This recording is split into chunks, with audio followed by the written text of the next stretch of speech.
Hello, and welcome to a conversation with Don Russel, candidate for South Portland City Council. In the next few minutes, I'll be asking Don some questions that will give you, the residents of South Portland, a chance to learn a little bit about what he believes and where he comes from. Don, why don't we begin with your biography? Tell us a little bit about your background, both personally and professionally. Thanks, Andy, for the opportunity to spend some time with you and with the South Portland voters. I think one thing that might be important from my personal background is it's very possible that I would be the tallest South Portland City Councilor ever. Many people who know me know that I am almost 6'8". I am 50 years old. I think that also might make me, without disrespecting any of the current city councilors, one of the youngest city councilors. And I think youth will be important, at least youth as I know it currently might be important to the city council as well. I've proudly lived in South Portland for over 13 years now. Live on Meeting House Hill. My wife Sue, local real estate broker. My son Matt is a senior in high school. My daughter Emma is in Mahoney. My kids are public school. I believe deeply in the public schools. I obviously love South Portland, and it's really an honor to be running for City Council. And tell me a little bit about your professional background, and if you could also maybe about your experience on the planning board here in the city of South Portland. Sure. I am a small business marketing consultant. I own and operate a business called Brand Me Marketing. I work with nonprofit organizations like Spring Point Ledge Lighthouse Trust, which a lot of us in South Portland are aware of. Work with small businesses like Haven's Candies and Portland Mattress Makers and others. And have been doing that based in downtown South Portland for about 6 years. I do have a long marketing and communications background stretching back about 30 years of my career. I was recently on the planning board here in South Portland for a 3-year term. Certainly enjoyed doing that. I also was recently president of the Waterfront Market Association, which is a downtown business association here in South Portland. Have been very active in South Portland politics and community concerns, and certainly youth sports as well. And go Red Riots. I do love South Portland. Well, Don, as you know, there are a number of issues that will probably be talked about during this election cycle. What to you are the most important issues or themes that ought to be addressed as candidates look at the voters to try and win their approval and their votes? Great question, and especially seeing we have limited time, I guess there's 3 that I would focus on.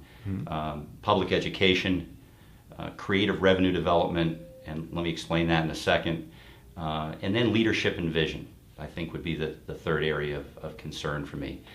Public education, I'm sure we'll talk more about it, especially because we've got so much going on right now as it relates to the South Portland High School renovation bond and project.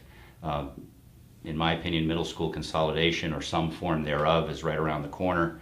And we have a consistent need to make sure that as our kind of signature asset, that public education, including the high school, but all of our other facilities have high standards of quality of learning.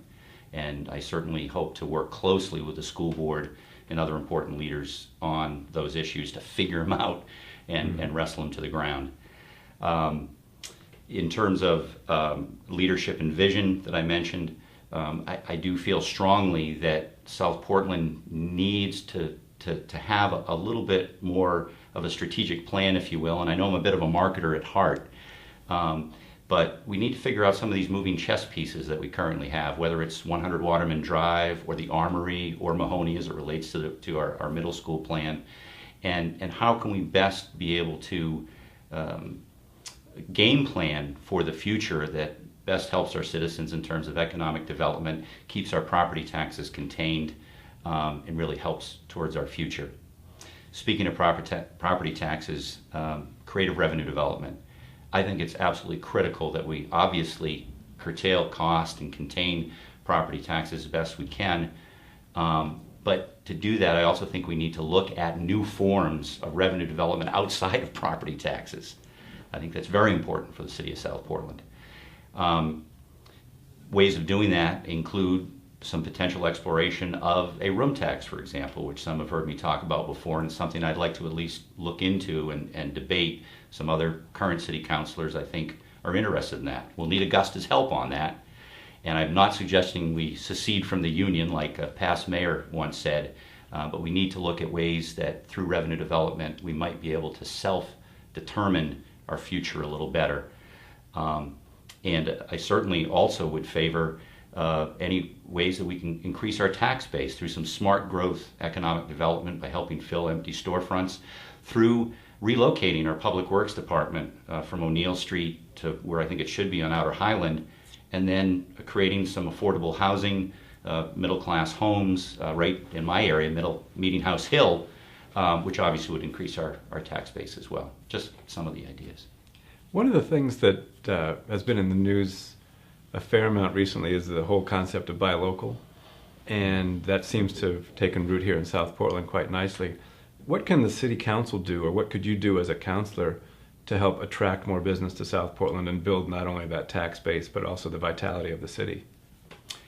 I'd like to think a few things. One, which really I think has already started, is trying to work more closely with people like Eric Carson, who is our assistant city manager and also our economic development director, to work with outside interests, small business people who are currently established or looking to come into the city and help them in some ways, not just through trying to cheerlead their way through the planning process, but maybe also support from a marketing and promotion standpoint. There's some ideas that I think we might be able to help them and support them to not only be able to do business with South Portland a little bit easier, but also once they get themselves established, as we tried to do when I was president of the Waterfront Market Association, to sustain business in South Portland, which especially in these economic times is extremely important. Let's switch gears a little bit. I'm suspecting voters would like to know, which party are you affiliated with? Fair question, and many have already asked me that.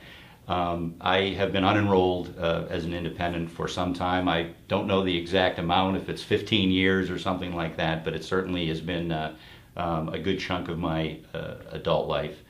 I just believe strongly in kind of a third-party position, if you will. I've voted on both sides of the aisle before. I prefer to vote for candidates and issues, or candidates' positions on issues versus a particular letter next to their name.